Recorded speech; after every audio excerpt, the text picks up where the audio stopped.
Hello and welcome to Retro Boost Live. Hopefully, a very important day. Hello, Passix. Hello, Larry, as well. Nice to have you both here. Hopefully, this is going to be it. The grand finale to the year-long on and off journey of playing Paper Mario with double pain. I really hope that it'll go that direction. So last time played it, well, 2 times ago, I should say. I played it and attempted the final battle. Didn't really go well. So then made 2 attempts in that playthrough. It didn't really work out. So then after that, spent some time doing some prep work, which is what I did the last time. Going down into the Pit of 100 Trials, getting the inventory expanded, getting more items. I got an attack plus badge equipped now, do more damage. Thanks, Larry. There's more stuff coming about that too, by the way. I told Passix last time. Got plans to get my Super Nintendo modded with the RGB mod for the one-chip system, which will kind of open the floodgates for a whole bunch of new content comparison type stuff with the 2X, the 5X, and so on. So I'm looking forward to that. That'll probably happen in January, the way that things are working out. YouTube's ad revenue, I just got hit the payment threshold like 2 weeks ago. That'll pay out on like the middle of December, and that money's going to pay for all that. So that's the plan.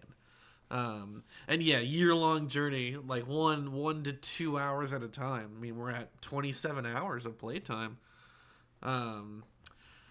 What's the difference with this? Objectively, not much.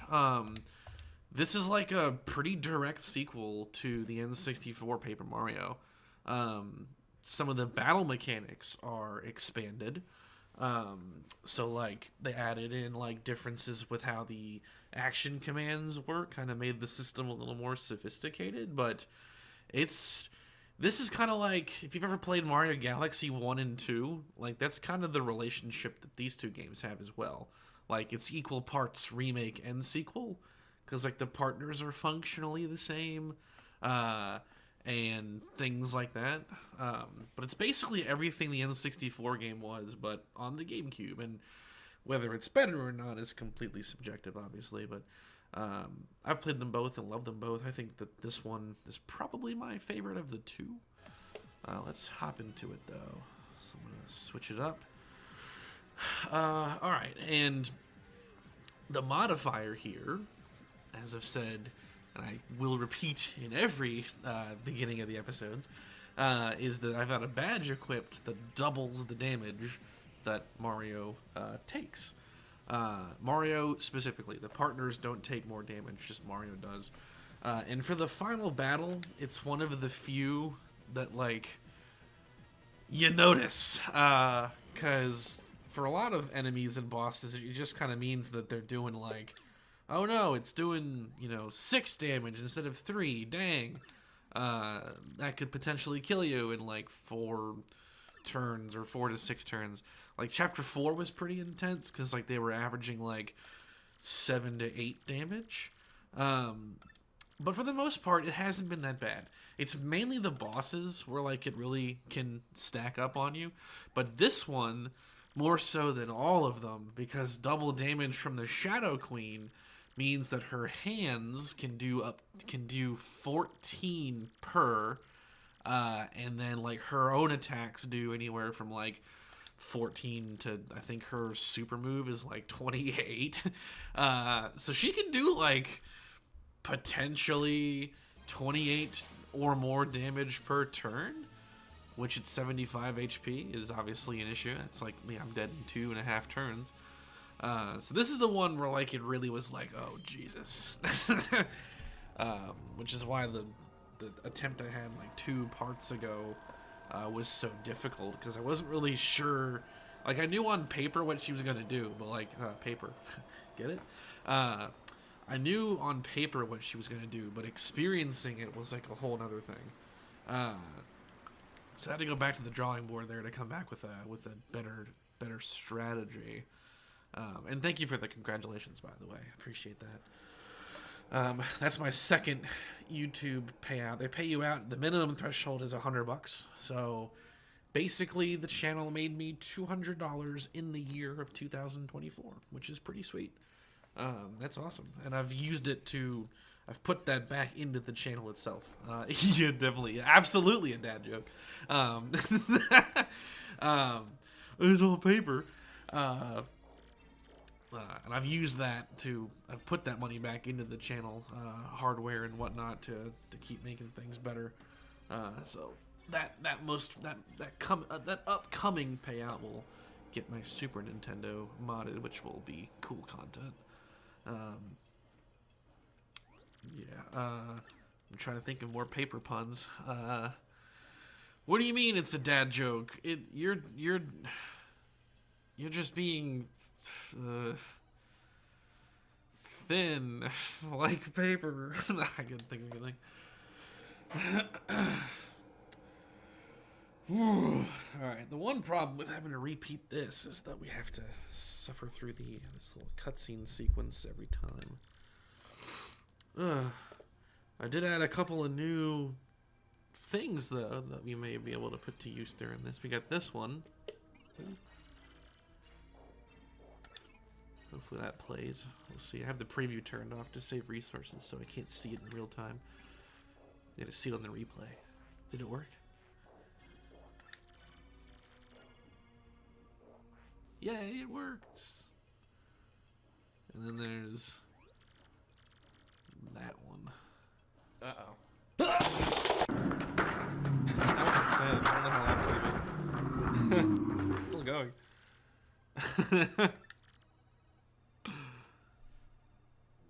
I'll turn that down some next time.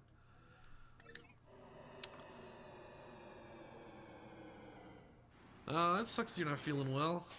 Pasix, the Pasix was dealing with some stuff recently, and I was sick like a month ago. It's making its rounds, man. Hope you feel better soon, though. That's not fun. You do fishing content, Larry? That's cool. Fishing is something that I enjoy. Enjoy in practice, not good at skill-wise, but it's a fun little activity. I did a fishing trip for my 12th birthday.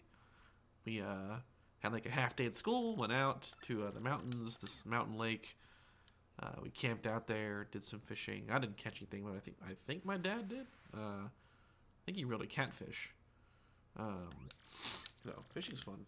I haven't been in a long time. There's a lot of lakes near me though, so it's not hard to do.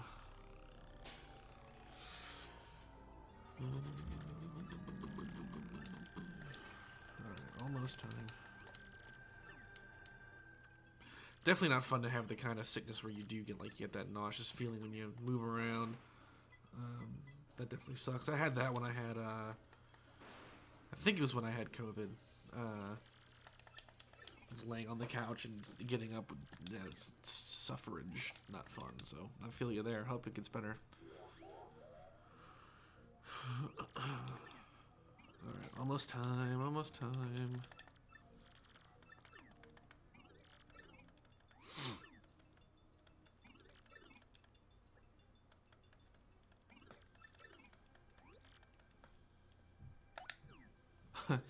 Don't want to misclick that choice. Because we have to sit through all this again. Alrighty. So this part is just for show. We're just gonna have to last. And then when it goes into the real final fights, when things are gonna get intense. So we're just kind of killing time here. So you can see right away, Larry, if you've played the N64 one, Goombella here is just like functionally the same thing as, what was his name? Goombario? Was that his name? The first partner you get in that game? Like, she has all the same things, and your second partner is a Koopa, who's pretty similar to the, paratrooper guy you get, and so on. There's a ghost one you get, like the Boo that you have, and so on and so forth. So, equal parts remake and sequel.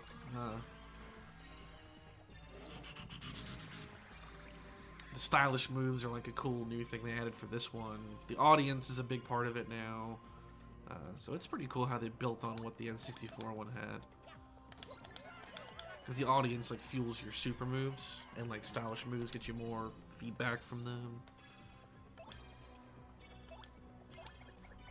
Oh, awesome. Congratulations on starting the business. That's awesome. Spinal surgery, not so awesome, but hopefully it helps you. I know that a buddy of mine, I think it was, yeah, Cameron had like a big thing a few years ago that had him having to recuperate for a while. And that's where gaming becomes the best hobby. Hope you get better, recovered from that shortly. Or smoothly, I should say, shortly.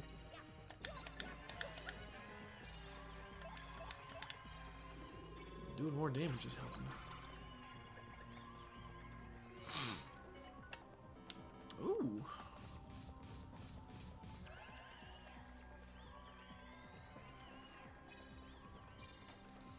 There's already been some, ooh, I missed that one. Pretty cool sale that Best Buy had going for Black Friday. I got the Final Fantasy Pixel remaster for the Switch. I've been wanting to get that one since it came out. Ooh, that was good. But it's just never been available / stupid expensive. And they had it on sale. I don't know if it's still there, but damn. Turok is one of Tori's favorites. I first played that when we did our N64 retrospective thing earlier this year. That was the first time I played it. I had a lot of fun with it. I should play it some more. That could be a good one for a just playing stream, actually. I have all of them for the N64 because they weren't expensive. Alright, here we go. We're going into the next phase now. So now it's just a matter of survival because she's invincible and we just have to survive like 3 to 5 turns. I forget the specific what it is, but we're just trying to live. Doesn't matter what I do.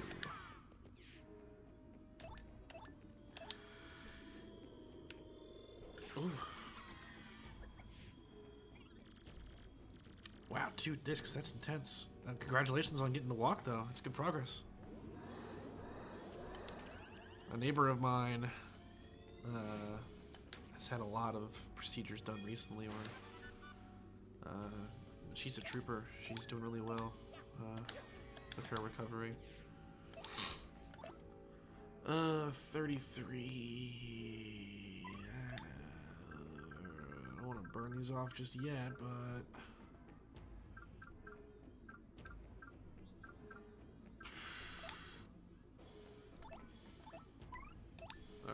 well, yeah, okay, shell shield.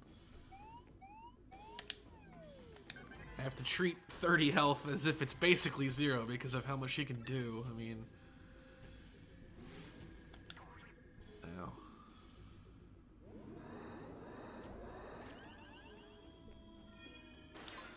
Nice. Also, since this is a fun little technical thing, double pain affects the damage that Mario gets, but it's Mario as in himself. So the shield that Koops can create does not take double damage, it takes standard. So a perfectly created shield can actually weather one of her hand attacks because it has a total health of like 8 and she does 7.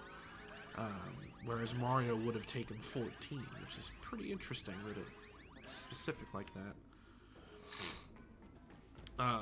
Yeah, I heard about the 360, to go back to a comment you had earlier there.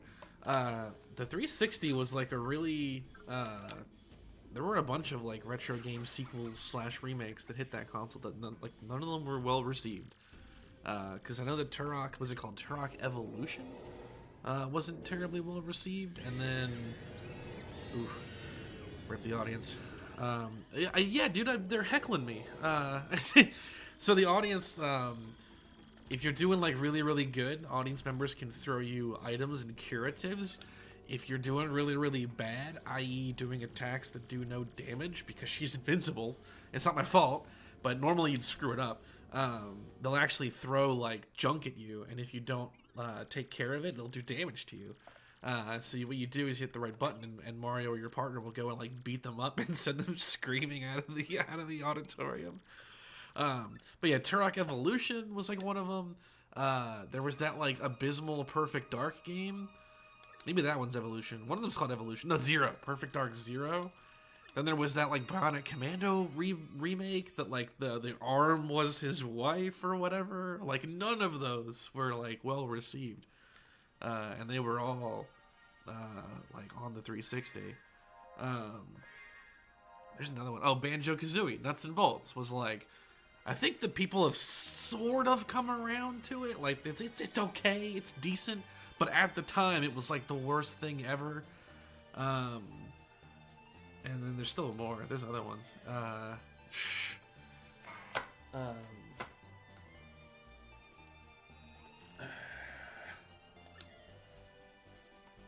There's like one more I'm trying to think of that was pretty big.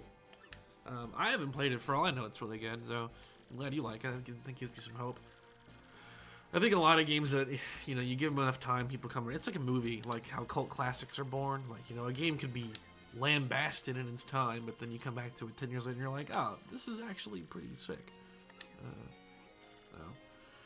Wouldn't be surprised if that was the case for a lot of those. Dang, you have 1/3 of the whole library then, dude. Because if you have 101, there's only, what, like 384 for the whole console, I think? I think it's like 384.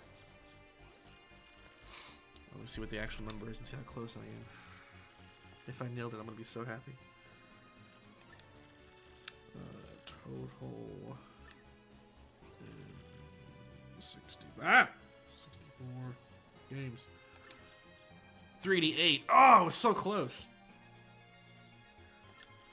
85 of which are exclusive in Japan, so 388 minus 85 would be the number for me. 303. And you got 296, so we're all getting different numbers here. That's funny. So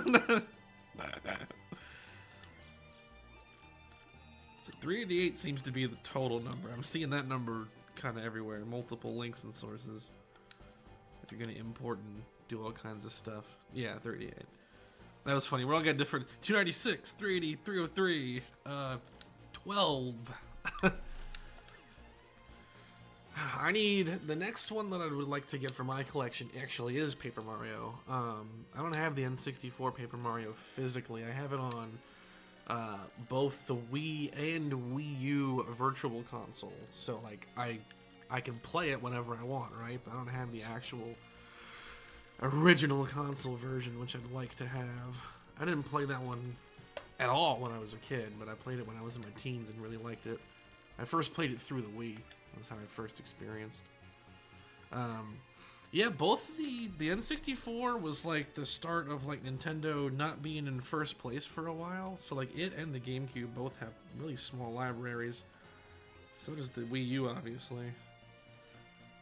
The GameCube has 651, which may sound like a lot, but like compare that to like the PS2, you did thousands.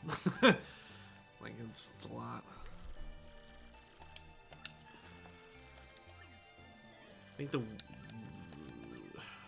you don't count digital stuff, I want to say that like the Wii has one of the bigger, the Wii and the PS2. PS2 probably has the most.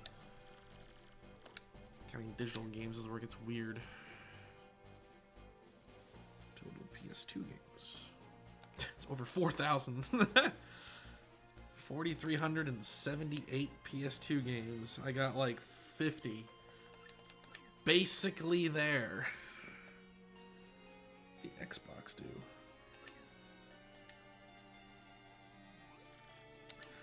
Dang, dude, the original Xbox had almost 1,000. 988. More than the GameCube, even though they were both like kind of similarly flop systems. Wow. I mean, flop is relative. Like, maybe not profitable, but they're planting the seeds they needed to plant. I think the original, they're probably profitable.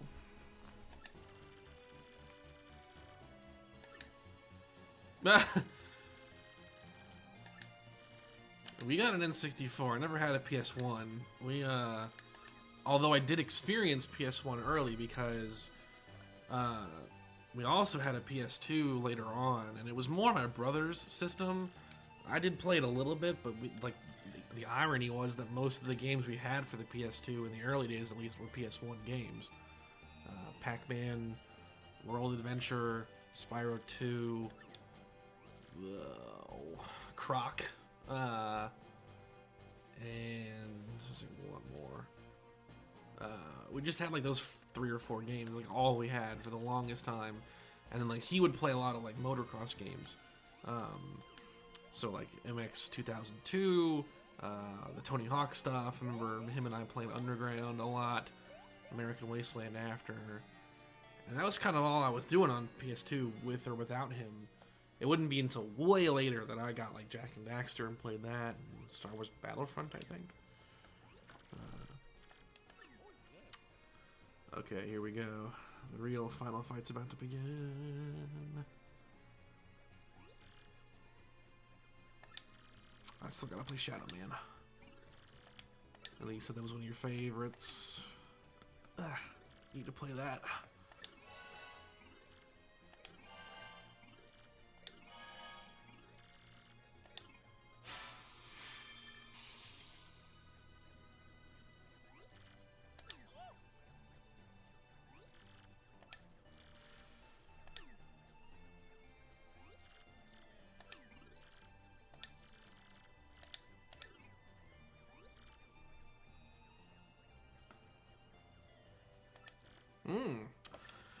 Lots of good SNES games.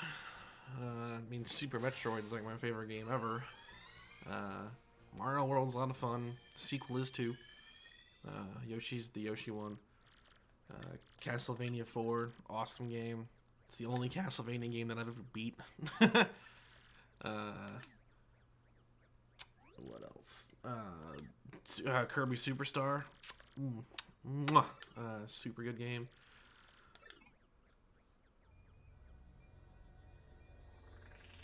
Yeah, Super Metroid is my favorite.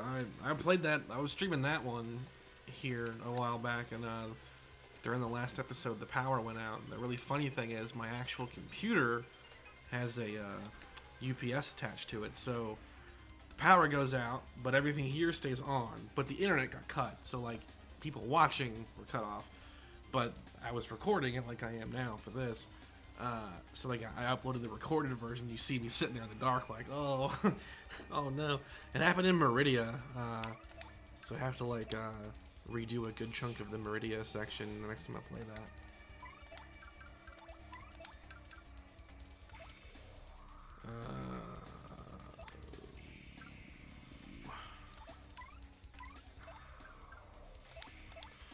Alright boys, here we go.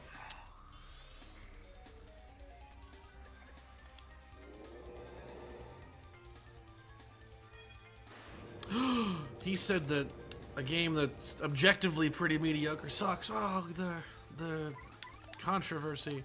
Yeah, Kirby 64, I love it, but at the same time acknowledge that, yeah, it's not like a good game, objectively speaking. It's incredibly simplistic. In its execution, it's very... well, that's the term I would use. It's simple. My love for it is fueled by nostalgia, and I can admit that. A lot of Kirby games are like objectively meh. It's like a defining point of the franchise. I think the only ones that are like objectively like this game is really good would be like Superstar. And people like the one on Switch, Forgotten Land. Although again, execution-wise, still a very simple game, but it's good regardless. Oh boy. The hell was that about to be? I don't even know why he tried to do that. That's funny. Just keep using invisibility. Metroid Fusion is really good. I didn't have much portable stuff growing up. In fact, I didn't until in my teens. I got a DS, somewhat in the middle, sort of toward the end of its lifespan. And like the first thing I bought for my DS was Metroid Fusion on Game Boy Advance, and I played that over a summer trip, and I love that game. We all do PASIX. We absolutely all do. We've all got there's plenty of. It's like the same with movies. Like, you know, we all love our bad movies too. All right, here we go.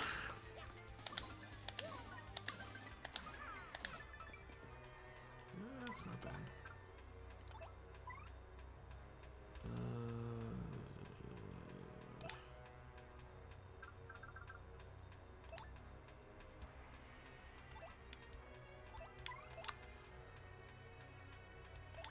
I think this will be fine. Yep.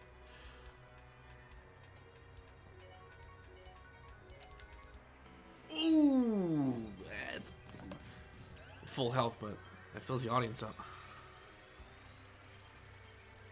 I'm been getting lucky with that one recently. I got that during the last one too, the last final battle attempt. The bingo thing is interesting for what I'm doing because those bingos replenish your stats. So the Shine Sprite one's the best one. It gives you refill on everything. Mushroom is just health, flower is just the flower power, and so on. But there's poisoned ones.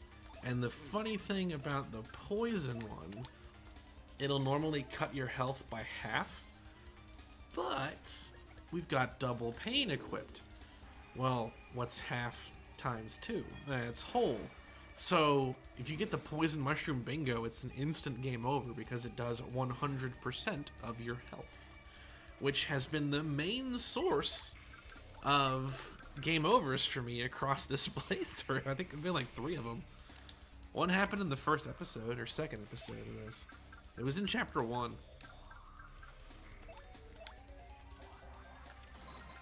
Well, this is going really well because I'm just turning invisible and she can't do anything to me. Oh, you want to increase your stats. Oh, he's throwing things. That's a can. Send him packing. Normally, math is hard, but video game math is easy. I think I have 3 boost sheets left. Yeah, 3 left. And then I gotta use the dodgy capes, which is not guaranteed. They're like a chance. You can't do nothing to me.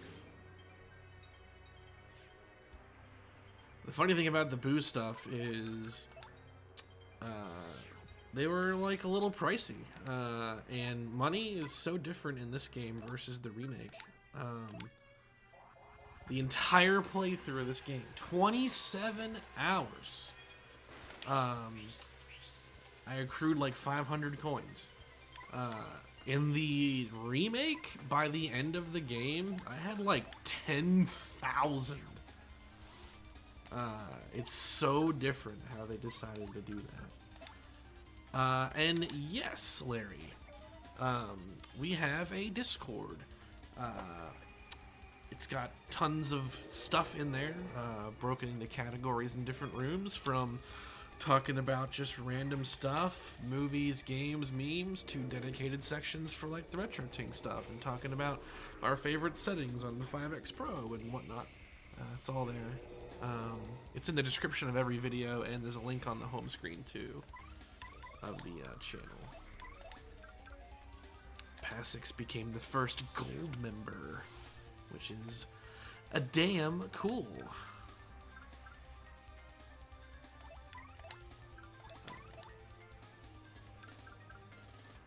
I don't want to burn that yet. That seems like kind of a waste. We'll just keep stacking on damage.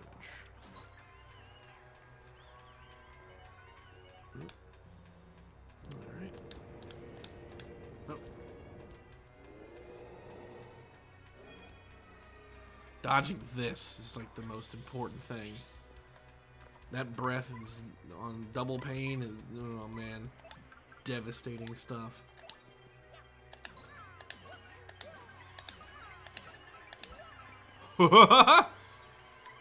Y'all be seeing that? We're almost there. Holy crap. Oh, congrats on winning the 2X Pro. It's a great device. Great device. I love my 2X Pro. I didn't realize what weirdness I would be getting myself into by getting a 2X Pro M as well. I enjoy using that from time to time. I don't talk about it much because you can't buy anymore, so I feel kind of bad. Like, I don't want to talk up a device you can't buy anymore, but the 2X Pro M is cool stuff too.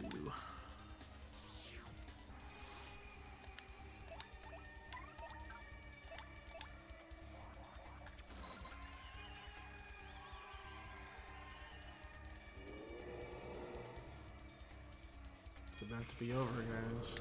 2 more turns, probably. Just think, all I had to do was bring a bunch of things that make me invincible. Which is what I normally would do anyway on like a normal run. Well, we got one more boo sheet. Oh no, I'm out of them. Uh-oh. Uh-oh. Oh, what, the 2X Pro M is on the website currently? It came back? That'd be interesting. Uh-oh. Okay. Hey. Nice, dodged.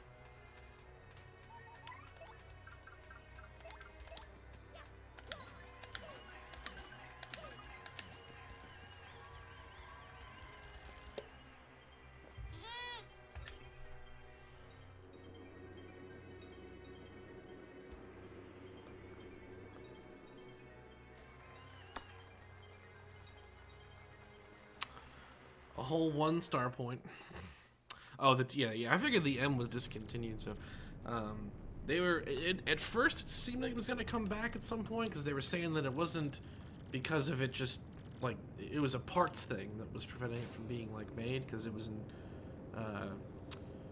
like peak kind of COVID electronics where rare time frame, like that was the great graphics card shortage and so on. So it seemed like it might come back eventually. But then I think it just moved away. That was before the 5X Pro was out too, so I think the 5X Pro being out kind of changed the need for that. It still would be cool for it to come back, or if there was ever going to be like some kind of amped version of the 2X Pro that could do what the M could do, which is accept 480p input basically. It's the only difference.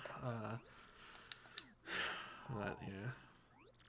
It's in a weird spot though, so it makes sense. Well, dang, that went really well.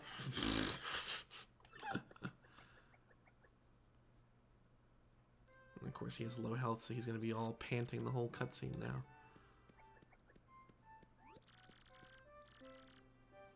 The good old AV to HDMI.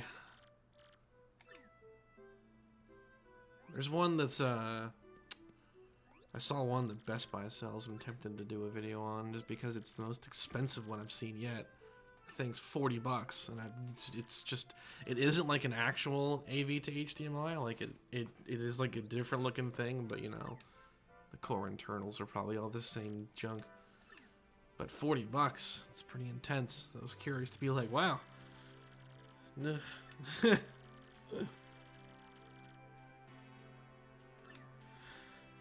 That's something I bring up a lot is actually the TV settings. Modern TVs have a lot you can adjust and mess with. So a common thing that comes up on some of the comparisons I make are the differences with the color, which is interesting. It's fun to see differences, but of all the differences between these devices, the color to me is like the least important thing because of how much you can adjust on your TVs. It's like...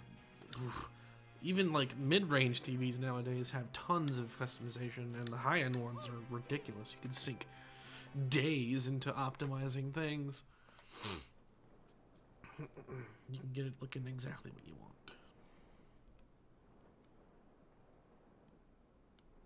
GameStop sells them now too. It's all the same though. GameStop sells their own AV to HDMI thing for like, I it was under 20. It was like 15, 13 bucks, 12 bucks.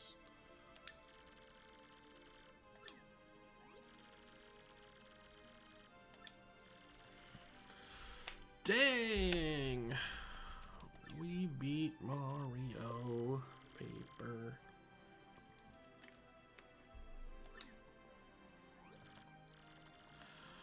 Another celebration.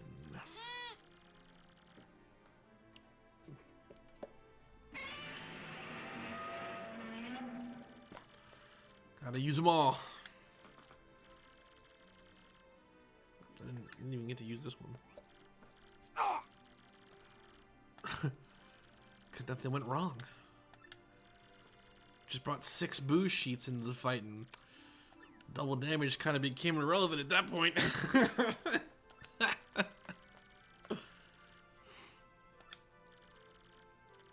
I can recall so growing up, you know, I've always kind of played my retro stuff as equally as I played my current stuff. So I remember having like a 32-inch, it's been like a 720p TV to play PlayStation 3 on, getting to experience HD gaming. But that same TV, you know, I would hook I had like one of those, they still sell them. It's like a composite switch. It had 3 inputs on it. It was like a Y-shaped weird looking thing.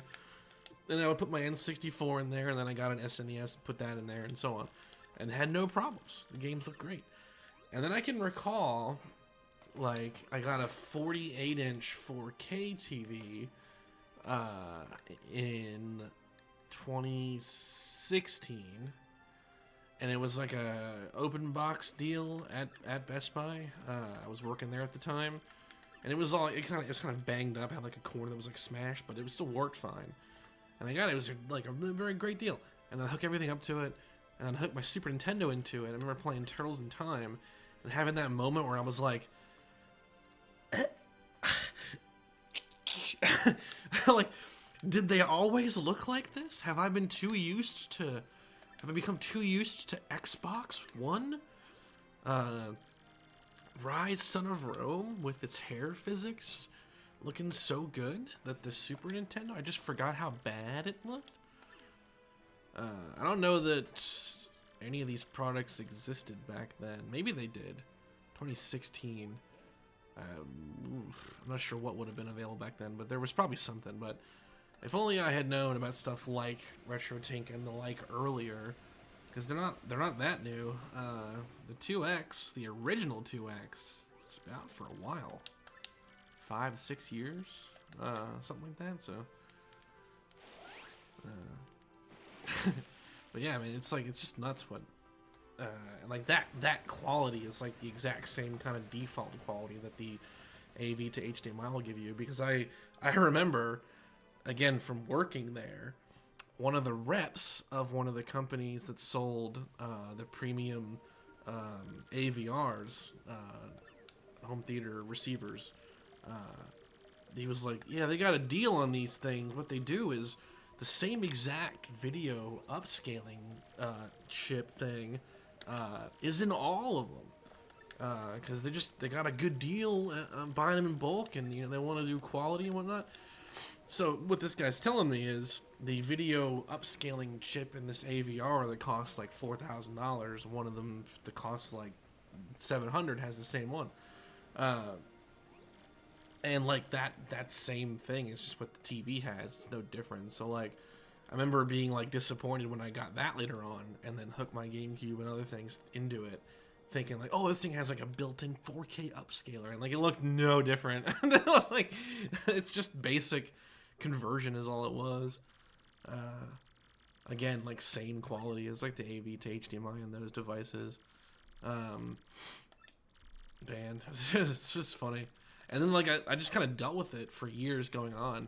I would mainly favor playing stuff through my Wii because I could use component and 480p without like any additional scaling, direct to a modern TV. Like, looks fine. I've never had really any complaints about it. Just kind of got used to that for years, and that's why I leaned into that so heavily when I first started the channel, because I didn't know about RetroTINK and whatnot. so I would favor using the Wii for whatever I could, since the footage would just look better by default. I came across that stuff in the funniest way. There's a video game store like 10 minutes from where I live, and he doesn't work there anymore, but like one of their previous managers was like really into like analog technology, mostly sound stuff, like sound editing and sound production. And he just like happened to be messing around with a 2X SCART during one of my visits there, and he showed it to me. He was playing like a PAL Region GameCube 2X SCART into a CRT. It was a PVM specifically. That's how I first learned about, like, that visit. I learned about the RetroTINK exists, the CARBY exists, that Extron switches are a cool thing, and that's what brought me to where I am today with this stuff, because I never would have known. And I thought that stuff was so damn cool that it like became the focus for the channel. Like, it was just fun to talk about.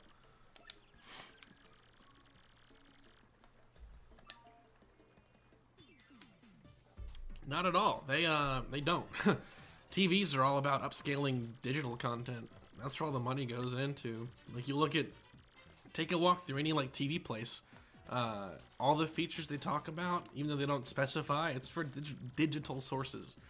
This new Sony TV has like AI upscaling, and this Samsung has like 20-core neural blah blah blah, and like all of that is for digital stuff. When it comes to analog, if the TV even supports it, which most of them don't anymore, but like coaxial's an option, like it's just it's the same like basic little converter thing that it's always been.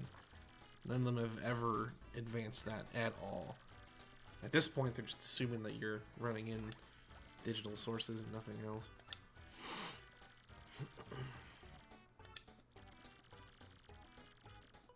It would be really funny though to see a TV come along that has that, like it has like composite component in, and they have like, oh yeah, it's the all new Onyx Dragon engine for analog sources. And even then, like when I referenced earlier that the receiver had the 4K upscaling thing, like that stuff is not for gaming. Like they're assuming that you're gonna run like a VHS player into it. It's not for gaming content. It's for video content is the focus. Not that it looked all that great. They should. They totally should. There should be like some kind of crazy like production TV that has like every input type on the planet. That way it would work like for all kinds of things. Like, are you some kind of crazy like video producing guy, or does your business need to take SCART for converting these tapes and stuff? Like, I don't know. It'd be cool. Or at least like some kind of like home theater receiver type thing that does that. Because like even the receivers, like the Denon I have down there, it's HDMI composite component, and that's it for video. Something as high end and as crazy as that, you think they would also include like SCART and coax in or something, but they don't.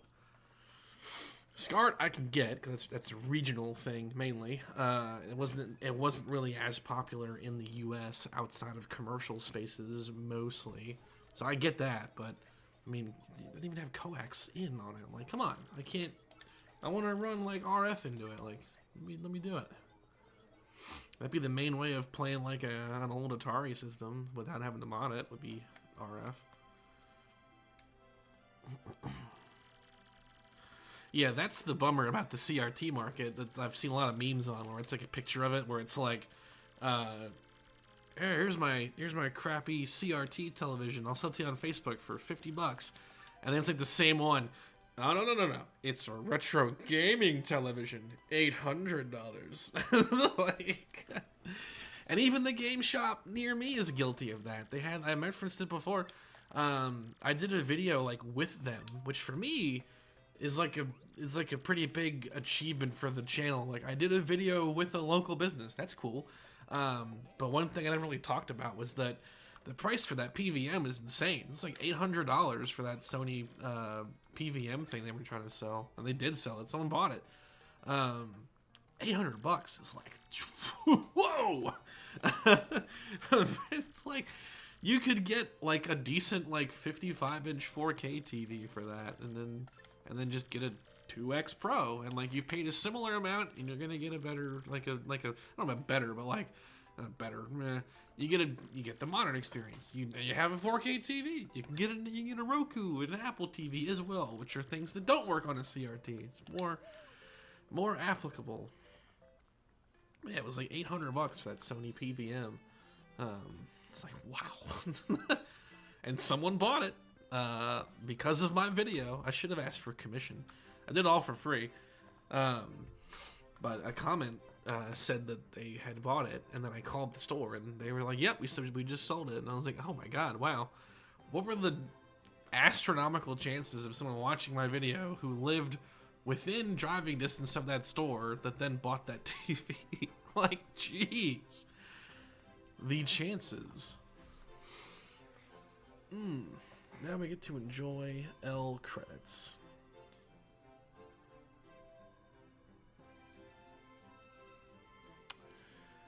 I just noticed the black level.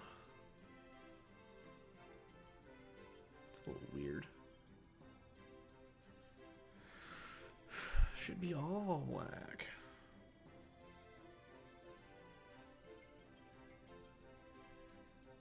No, whatever.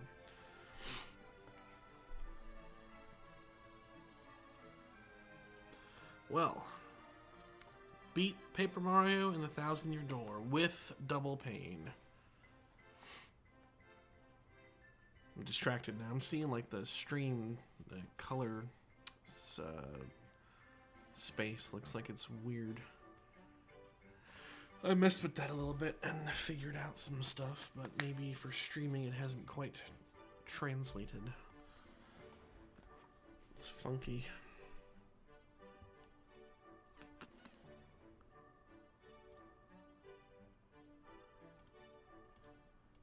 I can't change any of that during the stream. Well, oops. Nah. Maybe it's just the previews was weird. I don't know. That's strange. Oh man, that was a journey. Chapter 4 was the only one that it was like, oh boy. The rest was alright. Even the bosses that I was kind of scared about went really well, right up until the end.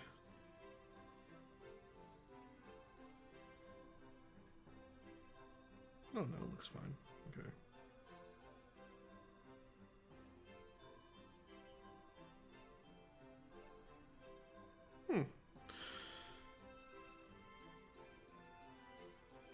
That's weird. I'm gonna have to mess with that somehow. It looks like the recording is gonna have normal black levels, but it looks like the stream, it's almost like it's on RGB partial color space instead of full.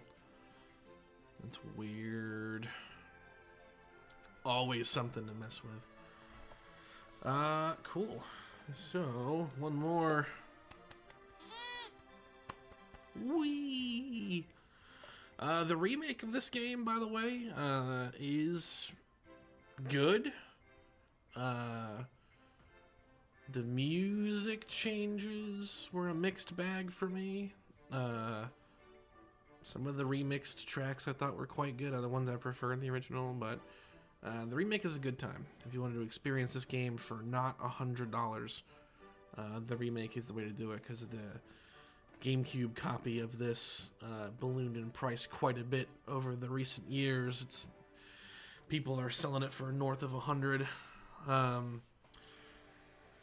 I gotta think about what's next. You know, for some reason I've had the game Azura's Wrath on the brain recently, and I really want to replay that. That may be one.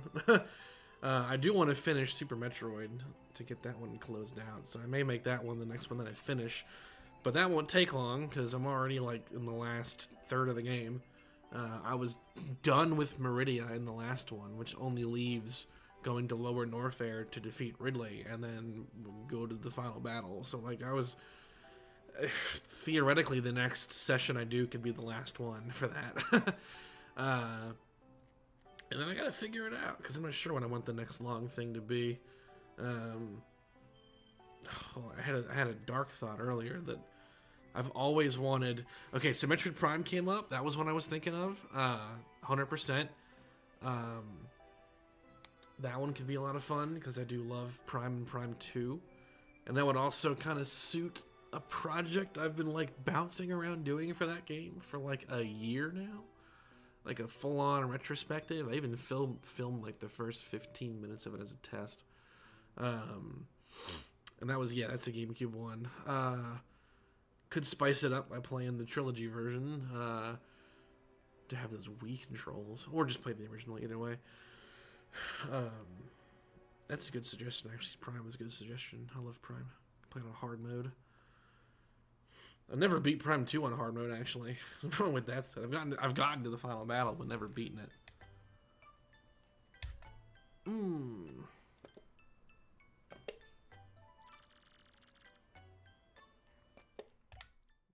Flip it back to our home screen. GameCube is a great console. Lots of strong first-party games, first-party titles. Plenty of good third-party ones too. Nintendo, I mean, a lot of their stuff was pretty gold on that. The problem is that they're rare.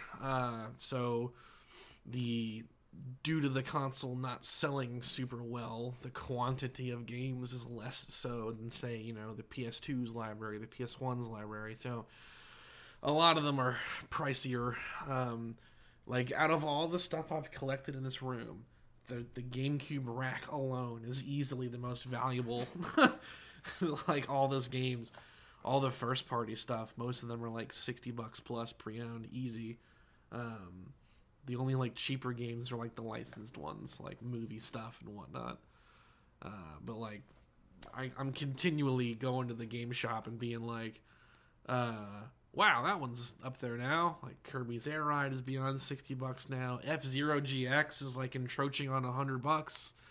The Prime games, I think releasing the remaster kind of helped bring their price down, but they're still up there. Mario Party, all four of them. There's like 3 or 4 of them on the GameCube. They're all stupid expensive. I only own one of them. I need to get 5 and 6. Luigi's Mansion used to be like $60. Now it's north of 80. So like they're all kind of up there. That's the one bad thing with it. But it's a great system. I mean, it's definitely what I've played the most on the channel thus far, between what I've done solo and what I do with Tori, and I have an upcoming kind of thing that's GameCube focused as well. I got a project in mind for Action Replay, which I've talked about a little bit in the Discord server, and I think I mentioned it on the last stream too, actually. Metroid Prime is going to be one of the focal points for it. But that is where I will be leaving it today. So thank you so much, everyone that was here, Pastix, Larry, and Sir G. I hope that you feel better as well. I know he popped in earlier and left because he ain't feeling well, so hope he gets better. Larry, I also wish you the best on your recovery as well, and look forward to seeing you in the Discord server at some point. So all of you have a excellent rest of your day, and I will see you on the next one. The next stream will very likely be a Retron 5 focused one, but I might do 2 in the same weekend and maybe also finish up Super Metroid. So we'll see how it goes. And yeah, Metroid Prime, yeah, get it. Mario Party 2, yeah, that one's good. Mario Party 2, 3 was the one I played most as a kid. 2 is great. So that's a good one. The costume party thing, super fun. Anyway, we'll see you all on the next one.